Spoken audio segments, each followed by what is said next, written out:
Bonjour Guy, Bonjour Florence. ça va? Eh bien écoutez, ça va très bien. D'abord Florence, je voudrais vous remercier de me recevoir dans ce Café de Flo, dont je suis avec un grand intérêt tous les épisodes, et durant lesquels j'apprends beaucoup de choses. Donc merci, tout va bien effectivement. Merci à vous de venir au Café de Flo et de participer. Alors on va faire comme d'habitude. Vous allez, si vous voulez bien, commencer par vous présenter. Alors comme vous l'avez dit Florence, je m'appelle Guy. Quant à mon âge, je vais éviter de répondre à cette question parce que ça risque de me faire peur. Je risque de m'effrayer moi-même. Je dirais simplement que j'arrive peut-être à un âge où on se pose un certain nombre de questions. Je crois qu'on se pose tous des questions à un certain âge. Quand on est jeune, d'ailleurs, on ne s'en pose pas tellement. Et le temps aidant, on commence à se poser un certain nombre de questions sur le déroulement, sur les choix qu'on a faits. Et il y a le fameux questionnement à mi-vie, autour de 40 ans ou 50 ans, selon qu'on est précoce ou pas, et qu'on se demande si on ne doit pas changer d'orientation, renouveler les choses, changer de partenaire, changer de vie, changer de métier. Bon, pour ce qui me concerne, j'ai déjà dépassé ce stade il y a quelque temps, et j'arrive maintenant peut-être à un moment où je me demande si ce que j'ai fait valait le coup d'être fait, si ce que j'ai fait était bien ou pas bien, et si ce qu'il me reste à faire peut être envisagé d'une manière ou d'une autre. En fait, je crois qu'à un certain âge, qui est malheureusement le mien aujourd'hui, je pense qu'on a plutôt tendance à regarder dans notre rétroviseur que vers l'avenir. Et c'est un peu dommage, me semble-t-il, car je crois qu'au contraire, il faut garder cette vision un peu prospective, s'appuyer sur l'expérience qu'on a acquise au fil des années, des siècles, mais surtout voir ce que l'on peut faire encore et voir de quelle manière on peut encore contribuer modestement à la vie en société. À cet égard, si vous le permettez, je voudrais vous raconter une petite anecdote qui m'est arrivée récemment dans les rues de Vienne, figurez-vous. C'était peut-être il y a une semaine ou deux, une dizaine de jours, je ne me souviens plus très bien. Je me promenais dans les rues de Vienne, je ne demandais rien à personne. Et je suis accosté par quelqu'un qui me dit, alors la conversation se passe en anglais, mais je vais la faire en français. Elle dit, ah, vous êtes un homme heureux, vous avez de la chance. Alors je le regarde interloqué. Oui, je le vois ici, sur ce point de votre visage, je vois que vous êtes un homme heureux et que vous avez de la chance. Bon, j'avais parfaitement compris là où il voulait en venir, mais l'homme étant sympathique, la discussion s'engage. Et donc nous échangeons des banalités, il me pose des petites questions sans en avoir l'air, et quelques minutes plus tard, il me donne les réponses, en me faisant croire qu'il a découvert un certain nombre de choses sur ma personnalité, ou sur donc évidemment, ça c'est le coup classique. Un voyant. Voilà, un voyant, alors que vous l'avez vous-même transmis les informations 2 minutes avant. Mais bon, ça c'est du détail. Et à un moment, donc, parce que nous avions également échangé les prénoms, donc il me dit, mais alors, Guy, qu'est-ce que vous faites maintenant? Alors j'ai dit, bah, écoutez, je suis retraité. Ah, c'est très bien. Vous avez fait votre part du travail, vous avez bien travaillé, vous avez donné ce qu'il fallait, vous méritez votre retraite. Alors je l'ai regardé, je lui ai dit, ah, peut-être qu'il n'a pas tort au bout du compte. Peut-être qu'il n'a pas tort dans le sens où j'ai fait ce que j'ai pu et que peut-être maintenant je mérite de profiter de la vie, entre guillemets. Enfin, si tant est qu'on puisse profiter de la vie lorsqu'on était retraité, parce que lorsqu'on est très retraité, au bout du compte, on se retrouve coincé entre du temps, mais pas d'argent. Donc si vous voulez, on se retrouve... Voilà. On se retrouve avec beaucoup de temps, mais pas trop d'argent pour le faire. Donc, mais c'est du détail. Mais j'avais beaucoup aimé cette conversation, qui s'est terminée par, comme vous pouvez l'imaginer, par au niveau trivial. Mais bon, je pense que l'intéressé méritait cette donation, parce qu'au bout du compte, il m'avait mis de bonne humeur. Et rencontrer des gens qui vous mettent de bonne humeur, je pense que c'est extrêmement important. Oui. Donc en fait, voilà, on arrive à un âge où on se pose des questions. Mais peut-être aussi, il ne faut pas trop s'en poser, parce qu'il faut simplement, envisager l'avenir qui tente à rétrécir, mais toujours de manière positive et optimiste dans la mesure du possible. Alors, avec cette réflexion un peu d'ordre plutôt philosophique, je pense que nos auditeurs se demandent quand même, mais qui peut bien être cet homme? Qu'est-ce qu'il a fait? Guy, vous avez fait? Ah, je pensais que vous parliez de l'homme qui m'avait interrogé dans la rue. Vous, qui êtes-vous en fait? Alors, moi, ce que je suis bon, je suis un être tout à fait normal, hein, qui s'inscrit de manière tout à fait normale dans la société française et qui a eu une vie professionnelle tout à fait normale. Quelle a été votre Alors, la ligne conductrice, oui, merci Florence. Donc en fait, la ligne conductrice, c'est plutôt la chose militaire, si j'ose dire. Je suis rentré très tôt dans l'armée.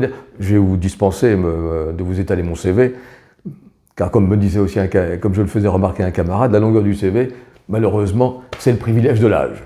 Donc c'est pas nécessairement non plus... Non, mais vous pouvez quand même nous donner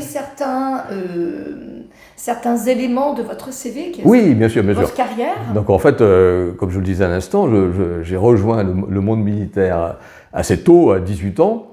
D'abord, j'ai rejoint l'armée de l'air, et puis ensuite, là aussi, avec des questionnements internes et intérieurs, je me suis rendu compte qu'à un certain moment, il fallait peut-être un peu choisir une autre voie professionnelle. Mais comme j'aimais bien comme j'étais très accoutumé à la chose militaire, et que j'aimais bien le cadre militaire, eh bien, je me suis tourné vers la gendarmerie, que j'ai rejointe donc une quinzaine d'années après avoir commencé ma carrière dans le monde militaire. Donc j'ai fait, voilà, et ensuite je suis resté jusqu'à la fin de ma carrière militaire dans la gendarmerie, où j'ai eu la chance d'avoir des postes très, très variés, assez riches, on peut dire, parce que dans la gendarmerie également, il faut savoir également s'orienter. Et là, je me suis orienté plus vers le domaine international, vers la coopération internationale. Donc en fait, j'ai été amené à travailler beaucoup à l'étranger, et notamment dans les Balkans. On peut peut-être, excusez-moi de vous interrompre, mais je vous en prie. La gendarmerie, expliquez un petit peu quelle est cette institution en France. Parce que quand on est gendarme, on est militaire, par opposition à un policier. Hein, on a ces deux forces en France. Alors effectivement, Florence, comme vous le soulignez, la particularité du monde policier en France est qu'il est dual. Alors, il est dual dans le sens où il y a une institution civile, la police nationale, et une institution militaire, la gendarmerie nationale. Donc les deux institutions ont exactement les mêmes compétences professionnelles, sauf qu'elles sont réparties sur des territoires différents, puisqu'en gros, la police travaille en ville, et la police travaille plus dans les domaines plus ruraux ou dans les petites villes, en fait. Voilà. Donc en fait, nous avons des territoires évidemment différents, parce qu'évidemment ce serait aberrant de travailler sur les mêmes territoires, mais en revanche, nous avons exactement les mêmes compétences dans le domaine des enquêtes criminelles, dans le domaine de la prévention de l'ordre public, d'aller rappeler les citoyens, à les mettre dans le droit chemin. Voilà, par exemple, sur la route, vous pouvez très bien être verbalisé aussi bien par un policier que par un gendarme, selon où vous vous trouvez. Voilà. Donc en fait, en tant que gendarme, vous dites que vous avez travaillé à l'international. Donc là, vous représentiez la France, vous étiez envoyé par la France pour contribuer à un effort dans un projet international? Oui, en fait, si vous voulez, j'ai travaillé principalement au niveau international dans des organisations internationales où la France a besoin d'être représentée, parce qu'il faut que la France soit en mesure de défendre ses positions, et puis également de faire valoir des points de vue plus opérationnels, en fait. Parce qu'il faut que, par exemple, je prendrai l'exemple d'Interpol, qui est une organisation que je connais bien. Donc, au sein d'Interpol, il faut que la France soit bien représentée, et que la France soit bien représentée aussi bien par la police nationale que par la gendarmerie nationale, pour que les deux institutions se complètent et coordonnent leurs efforts et joignent leurs efforts. Voilà. Parce qu'on ne peut pas faire de coopération internationale si on n'est pas déjà dans les structures qui le font, et puis ensuite si on n'est pas en mesure de faire valoir nos points de vue. Nous avons des conceptions en France qui diffèrent de celles de nos camarades allemands, par exemple, ou de notre camarade grec, et donc il faut être en mesure de faire valoir ces points de vue si on veut être efficace. Et puis une fois encore, cette coopération policière internationale, elle n'est pas là pour le décor, ou pour faire beau, elle vise surtout à avoir ce qu'on appelle un retour vers la France. C'est-à-dire qu'en fait, on essaye de travailler le plus en amont, plus en aval possible, en amont par-dessus, je vais y arriver, de manière à avoir un effet de retour qui soit le plus percutant et le plus efficace. Alors donc, travailler pour une institution française qui est connue, la gendarmerie, Tout à fait. qu'est-ce que ça vous fait? Qu'est-ce que ça représente pour vous? Je pense que la gendarmerie nationale est une institution... moi, je dois beaucoup à l'institution de la gendarmerie nationale, donc il serait extrêmement malvenu de ma part d'émettre une quelconque critique. Et de toute façon, c'est pas le but de cet entretien, mais je voudrais souligner quand même que notre gendarmerie est une institution forte qui vraiment, je répète une expression assez consacrée, mais qui plonge vraiment ses racines dans l'histoire de la France, hein, puisque les premières apparitions de ce qu'on appelle aujourd'hui la gendarmerie remontent au XIIIe siècle. Donc ce n'est pas quelque chose de récent. Après, évidemment, ça s'est transformé. C'était d'abord la maréchaussée, c'est devenu la gendarmerie nationale. Enfin bref, toute une histoire qui fait que lorsqu'on rejoint une telle organisation, on ne peut qu'être fier de travailler pour cette organisation. Enfin, moi je ne conçois pas de travailler pour cette organisation sans en être fier. Cela étant, qu'est-ce que vous avez trouvé dans la gendarmerie? Dans la gendarmerie, on trouve une fois encore, c'est un peu poncif que de le dire, mais on trouve une structure. C'est-à-dire qu'on rejoint une famille préexistante. Et dans cette famille qui bien sûr existait avant vous, eh bien, on vous laisse la possibilité d'apporter votre propre, valeur ajoutée. C'est-à-dire qu'on reçoit ceux qui viennent travailler en gendarmerie avec la volonté de prendre ce qu'ils ont de meilleur, de faire en sorte que la gendarmerie elle-même s'améliore avec le temps. Donc ce sont ces valeurs que vous absorbez, vous, quand vous entrez dans la gendarmerie, et que vous entrez dans une famille, mais vous pouvez en même temps, en tant qu'individu, y apporter votre propre expérience, votre personnalité. Tout à fait. Et vous avez des opportunités qu'on vous a proposées, oui, bien sûr, qui vous ont permis de faire carrière, c'est ça? Oui, et puis de faire ce que je pense être une carrière tout à fait correcte. Ce que je voudrais dire surtout, c'est le fait qu'en général, les gens qui ne sont pas au courant, qui ne connaissent pas les forces militaires ou la gendarmerie en particulier, ont tendance à avoir une vision un peu réductrice de nos organisations, de nos structures militaires. En fait, on voit tout le temps le militaire, garde à vous, machin, enfin bref. En fait, c'est pas exactement ça. Bien sûr, il y a cela. Mais, oui, garde à vous en avant-marche, bon, d'accord, mais ça ne se réduit pas à cela. Il y a beaucoup plus que cela, et une fois encore, il y a cette dimension très humaine qui n'apparaît pas au premier regard. Parce qu'une fois encore, on ne voit que l'uniforme. Mais l'uniforme, là aussi, contrairement à une idée reçue, permet de mettre les gens sont habillés tous de la même manière. Donc ce qui apparaît, ce n'est pas l'uniforme, c'est la valeur de l'individu, c'est la valeur de l'homme. Aujourd'hui, on parle il faut s'exprimer, il faut s'habiller n'importe comment. Non, dans nos structures militaires, tout le monde est habillé de la même manière, mais en revanche, on fait la différence avec la valeur de l'individu, avec notre valeur intrinsèque. Et on est jugé là-dessus. On n'est pas jugé sur la manière de s'habiller, machin, est-ce que j'ai les cheveux jaunes et tout. Non. Voilà, on est comme ça, et on est en mesure de s'exprimer et de faire valoir nos qualités. Alors bien sûr, il faut le faire avec, là aussi, la gendarmerie, comme quand j'étais dans l'armée de l'air, c'est pareil, il y a il y a un cadre. Mais le cadre, il faut le prendre, c'est toujours ce que j'ai fait, c'est une règle du jeu. On rentre dans une partie, on rentre sur un terrain de foot, on respecte la règle du jeu. Vous rentrez dans l'armée de l'air ou dans la gendarmerie, vous respectez les règles du jeu. Ou alors vous ne rentrez pas. Mais on ne peut pas dire ah oui, mais il y a des règles du jeu. Non, effectivement, il y a une règle du jeu. Désolé. Donc il faut respecter la règle du jeu. Et une fois que vous respectez les règles du jeu, là, vous prenez vraiment la pleine mesure de ce que vous pouvez faire. Et ce que j'ai vraiment beaucoup aimé dans l'armée de l'air, mais aussi surtout dans la gendarmerie, parce que j'étais plus avancé et plus mûr, c'est que j'ai pu vraiment apporter quelque chose. J'ai pu vraiment, mais de manière très concrète, aider les concitoyens. En travaillant sur le terrain, j'ai travaillé en Normandie, ailleurs, vraiment, oui, apporter quelque chose à nos concitoyens, à nos voisins, etc.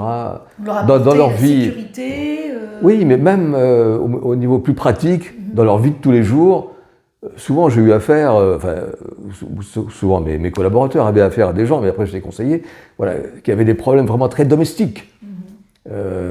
Et voilà, on est là, on répond à leurs besoins, on les reçoit, on prend le temps. Et c'est cette dimension, c'est le facteur humain.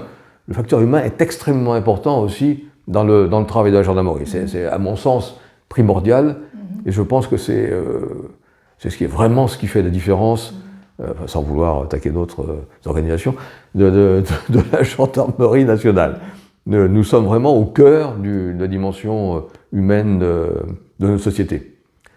Et ce qui pose un problème d'ailleurs aujourd'hui, parce qu'on le voit bien, que les rapports, les relations humaines se tendent et de manière un peu aberrante. C'est insensé de voir qu'il y a des gens dans notre société qui n'ont de cesse que de vouloir créer des problèmes, créer des clivages entre telle et telle communauté.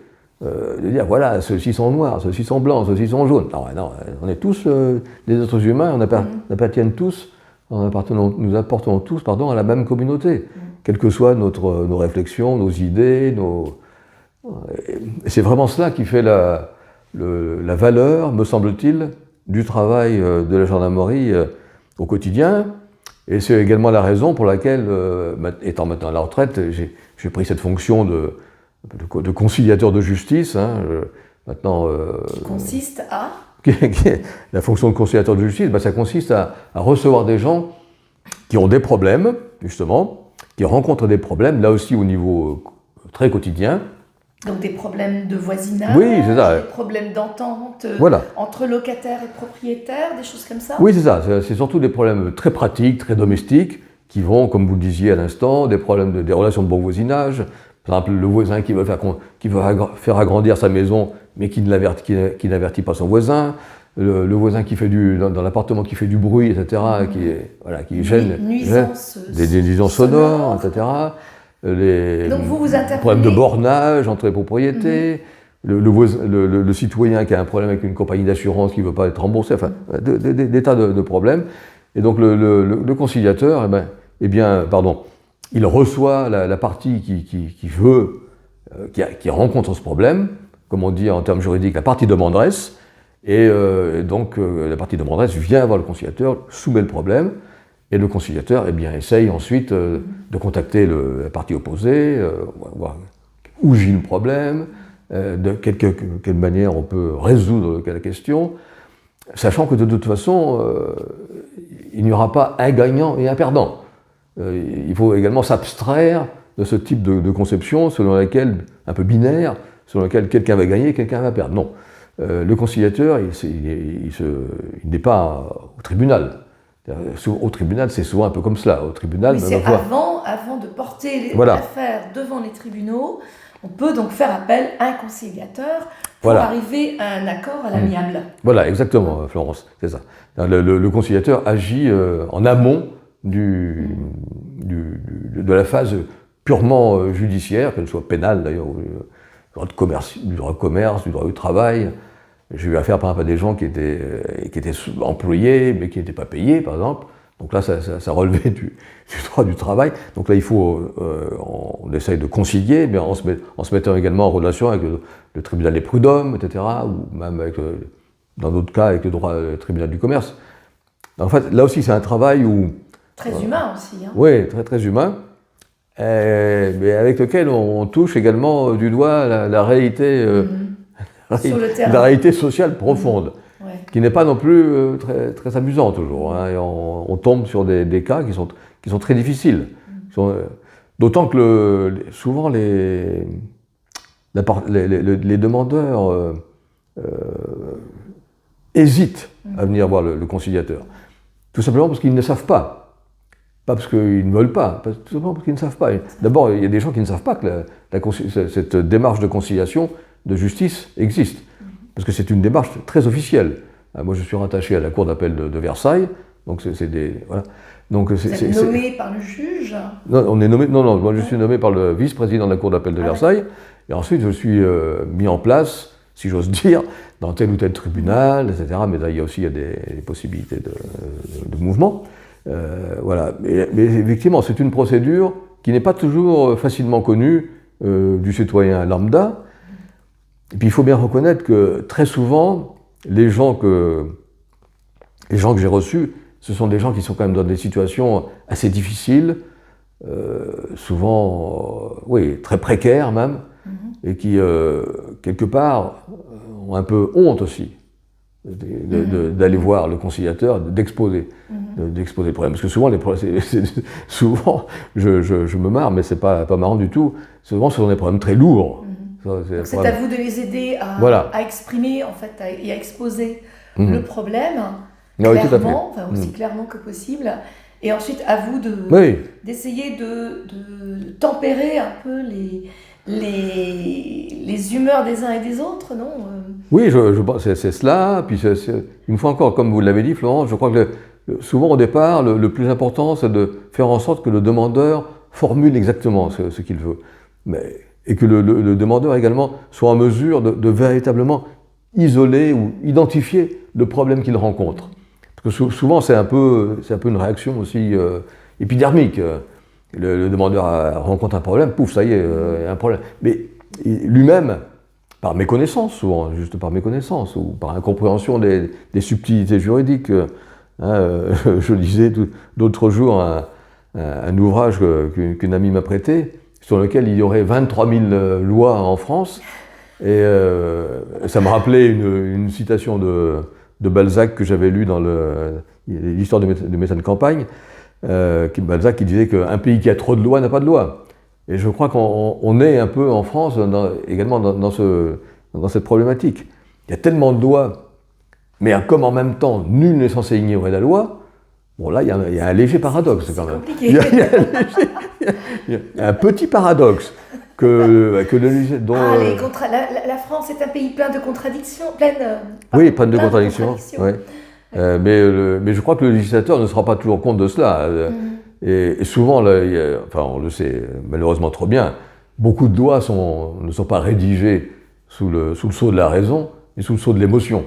Il y a un problème, une loi. Je pense que ce point de vue est un peu court. Par la pratique de longue date du droit, je pense que c'est... Mais on vit dans une société de l'émotion, et le citoyen, lui aussi, croit que tout doit venir de la loi, tout doit venir de l'État. On va changer un petit peu de scène, parce qu'il y a beaucoup de choses à dire, effectivement, mais Guillaume ne sait toujours pas d'où vous venez.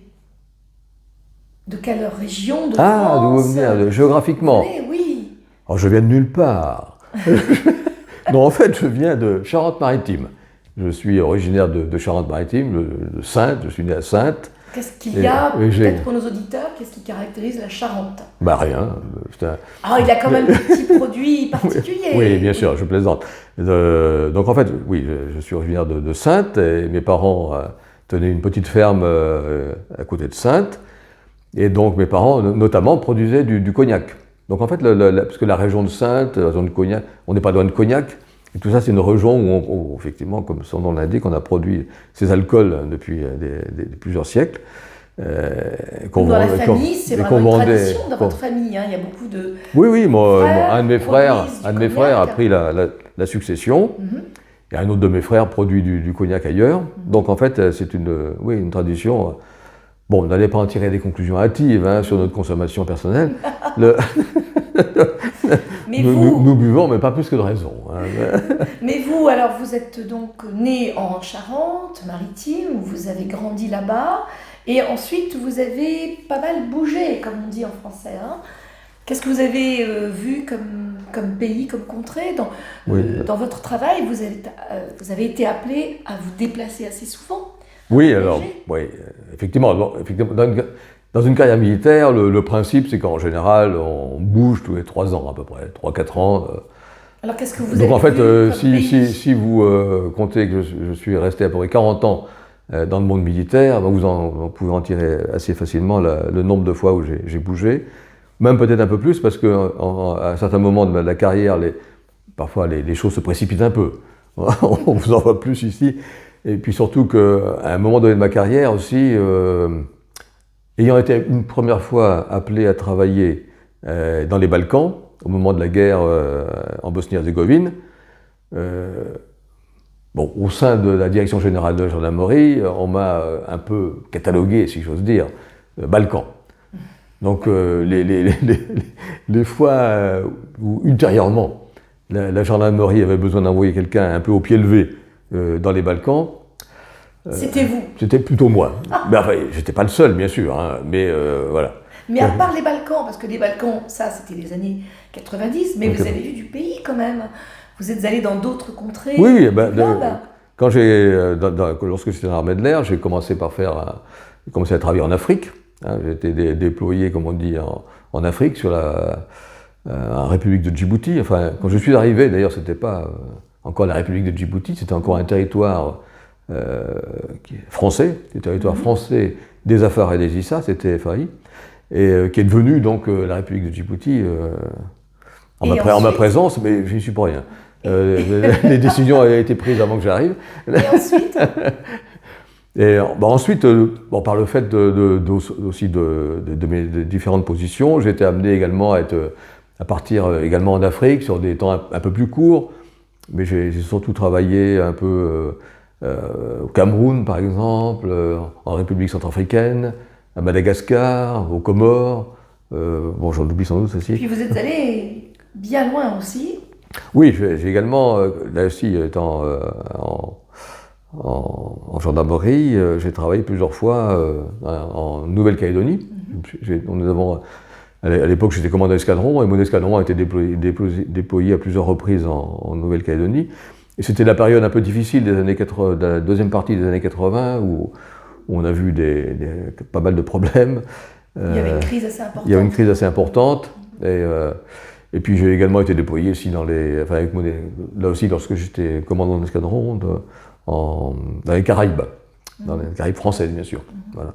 Donc ce qui fait que j'ai un petit peu voyagé, mais là aussi, même si j'ai passé vraiment le plus de temps dans les Balkans, où j'ai passé au total peut-être une petite dizaine d'années, mais malgré cette petite dizaine d'années, je pense que personne ne peut se vanter ou se targuer de dire qu'il connaît les Balkans. C'est une région compliquée, une région très, très compliquée, et où vraiment les pays s'entremêlent, la civilisation s'entremêle, parce que c'était une ligne de fracture entre les deux empires, d'abord l'empire autrichien, l'empire ottoman, mais précédemment c'était également la ligne de rupture entre l'empire romain d'Orient et l'empire romain d'Occident.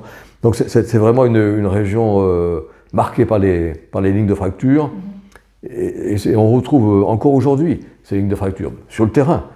Sur le terrain, on retrouve encore des gens qui... L'histoire explique énormément de choses. Oui, l'histoire explique énormément de choses, mais la géographie aussi. Contrairement à ce qu'on pense souvent, la géographie est souvent laissée pour compte. Non, la géographie est également extrêmement importante dans le développement des pays, etc. Ça, je crois que c'est aussi important à rappeler. On continue la structure, on suit la structure du Café de Flo. Oui, et Florence. Là, je voudrais vous demander ce que représente pour vous la langue française. Pour moi, la langue française, c'est une langue que, évidemment, c'est facile à dire parce que je la pratique, et voilà, c'est une langue que j'aime énormément. Et puis surtout, c'est vraiment j'ai découvert un peu sur le tard. C'est vraiment durant ma vie professionnelle que j'ai découvert les joies de lire des ouvrages de littérature française. Et par exemple, il y a une œuvre que j'avais essayée, à laquelle je m'étais frotté lorsque j'étais jeune, encore j'avais peut-être une vingtaine d'années, Marcel Proust. Et à l'époque, je n'avais absolument rien compris. Et l'œuvre de Marcel Proust m'avait assez rebuté et j'avais totalement abandonné. Et je l'ai reprise 20 ans plus tard, peut-être, même un peu plus. Et là véritablement, j'ai découvert la richesse de la beauté de la langue de Proust, devant laquelle, maintenant, je suis en admiration totale. Malgré l'extrême longueur des phrases, puisque Marcel Proust c'est un élément qui le caractérise. Marcel Proust faisait des phrases qui faisaient la longueur d'un paragraphe. Oui. Et quand on arrive à la fin de la phrase, on a du mal à se souvenir comment la phrase a commencé. Ça ne vous a pas gêné, ça? Vous n'avez pas totalement tort.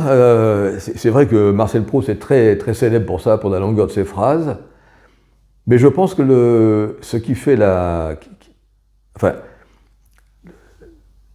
je crois que cette longueur frappe, une fois encore, lorsqu'on aborde au premier regard, si vous voulez, la première estimation.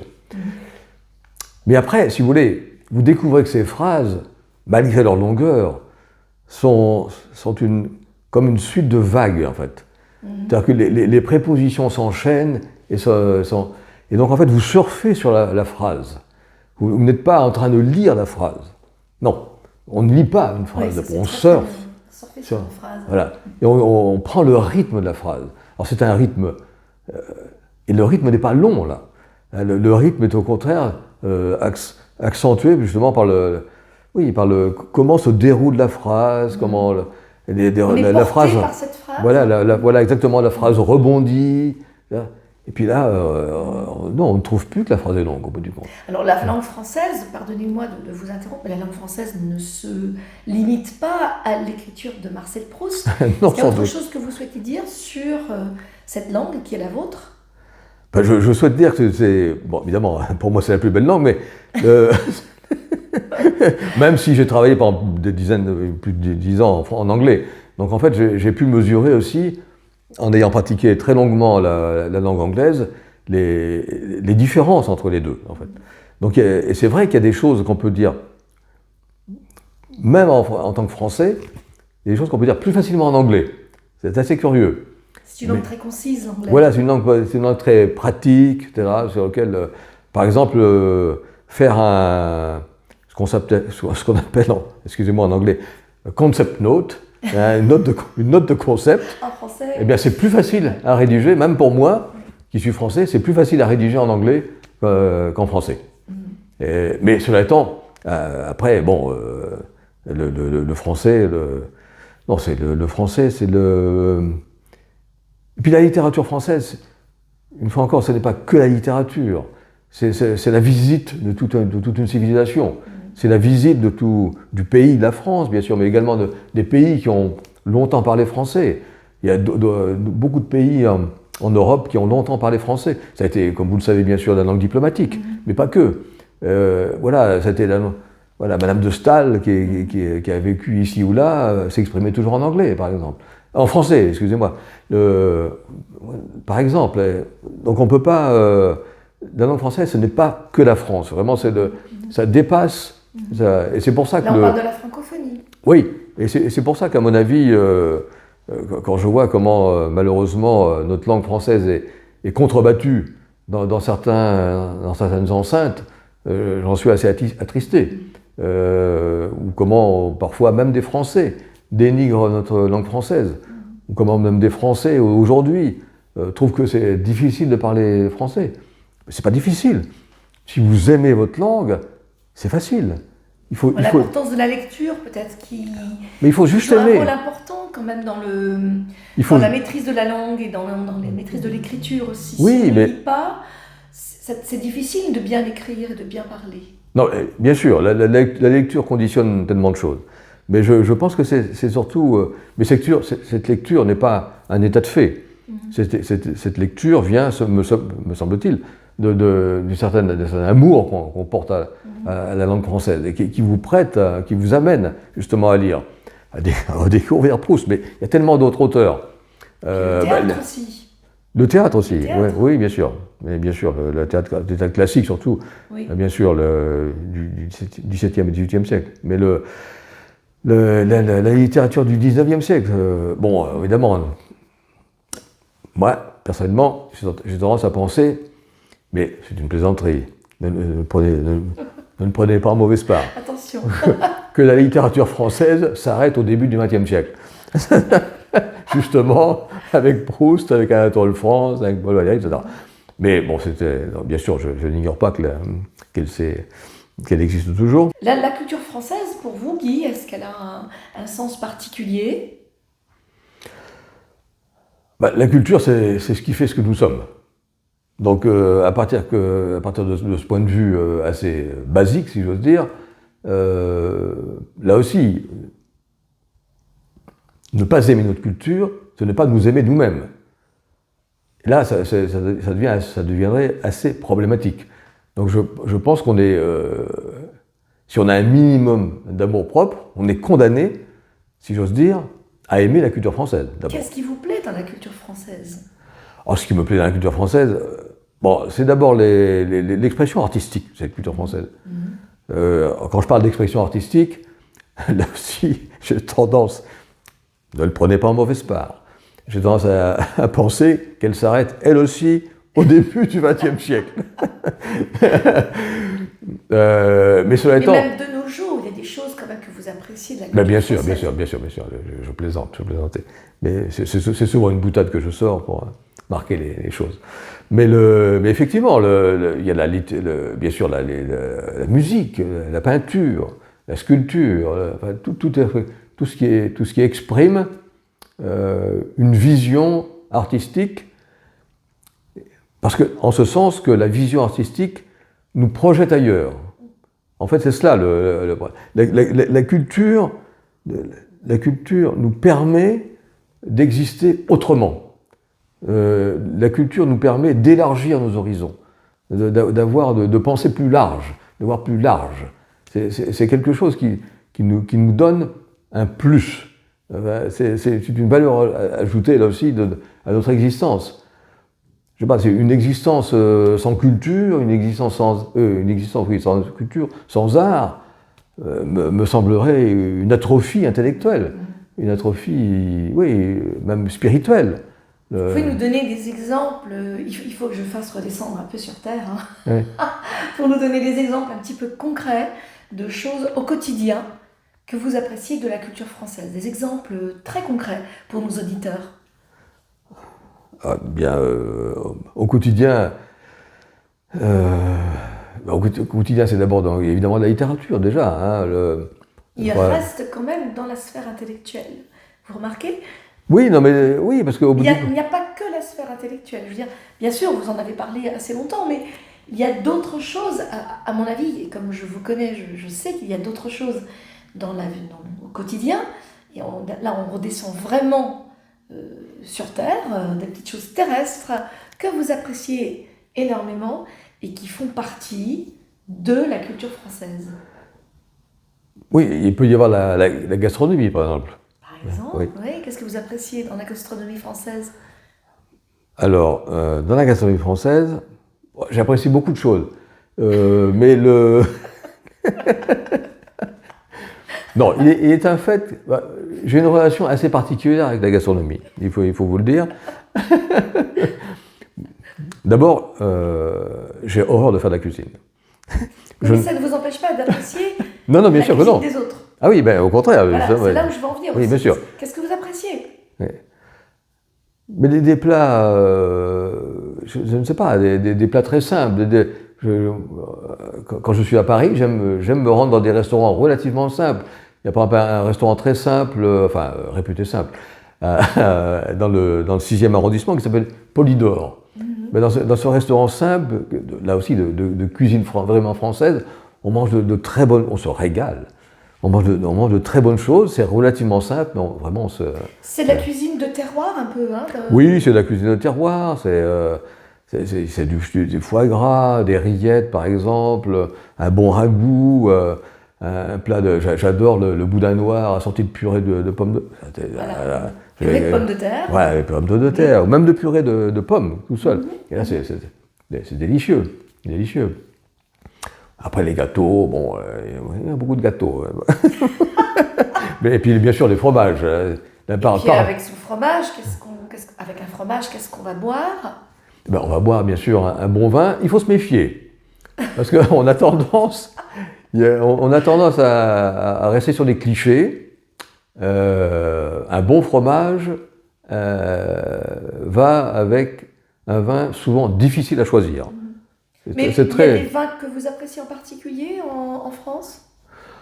Bon, si on raisonne en termes, si on approche la question en termes de terroir, je pense qu'il y a des bons vins partout. Bon, j'ai plutôt un léger faible par rapport à un bon vin de Loire, tel qu'un Saumur-Champigny, ou comme ça, qui est un vin assez... pardon? Un brouilly? Ouais, un brouilly, là, un brouilly, on passe de l'autre côté, là, vers les j'ai arrivé les Beaujolais, les Bas-Côtes-du-Rhône. Mais oui, ça c'est un très bon vin. Mais là aussi, la liste est longue. Le côté Bourgogne, par exemple, j'aime beaucoup les Mercurés. Du côté de Bordeaux, on aime bien les Pessoc-Léognan. Les Sac-Léognan, pardon. Voilà, il y a énormément de choses. Et même excusez, cette expression est désagréable. Mais en Alsace aussi, il y a aussi de très bons vins. Les Pinot Noirs en Alsace, les Riesling. Ils sont excellents, oui. Oui, tout à fait. Pour terminer cette interview, nous allons ouvrir grandes nos oreilles pour vous entendre nous donner un mot, une expression, un proverbe en français qui vous tient à cœur. Alors, je n'ai pas véritablement de mots ou d'expressions qui me tiennent à cœur, mais j'ai plusieurs mots ou expressions que j'aime bien, ou utiliser, ou voir, ou lire, etc., pour diverses raisons. Par exemple, pour ce qui concerne un mot, je vais vous citer un mot qui me vient comme ça à l'esprit, qui va peut-être vous interroger, c'est le terme corribante. Le mot corribante. Corribante. Ouais, alors c'est un mot, moi j'aime beaucoup ce mot, parce qu'il a une bonne, il a un agréable, j'aime bien la consonation du mot. J'aime bien la consonance. La consonance, j'aime bien prononcer ce mot corribante. Alors souvent, bien sûr, qu'est-ce que c'est? Alors évidemment, une fois encore, parfois on ne sait pas trop ce que c'est, donc je me méfie à l'utiliser, parce que parfois on met un peu l'interlocuteur en difficulté, donc ce qui n'est pas nécessaire, ce qui n'est pas toujours agréable et donc pas nécessaire. Alors le corribante, ça remonte à l'Antiquité, grecque, etc. Et c'était des prêtres qui vouaient un culte donné à un dieu ou une déesse donnée. Donc aujourd'hui, par extension, en sens figuré, c'est plutôt utilisé comme quelqu'un qui voue un culte un peu inconsidéré à quelque chose, je sais pas, à une idéologie, à une idée, une personne, etc. Donc par exemple, moi je peux être le corribante de quelqu'un. Par exemple. Oui, alors il y a une expression dont je vous ferai grâce, Florence, mais il y en a une autre que, là aussi, c'est assez... Vous allez me dire que je fais les choses un peu particulièrement, mais... il est très particulier. Voilà, donc il y a un auteur que j'aime beaucoup qui s'appelle Paul Morand. Et Paul Morand, c'est un écrivain du XXe siècle, mais qui a arrêté d'écrire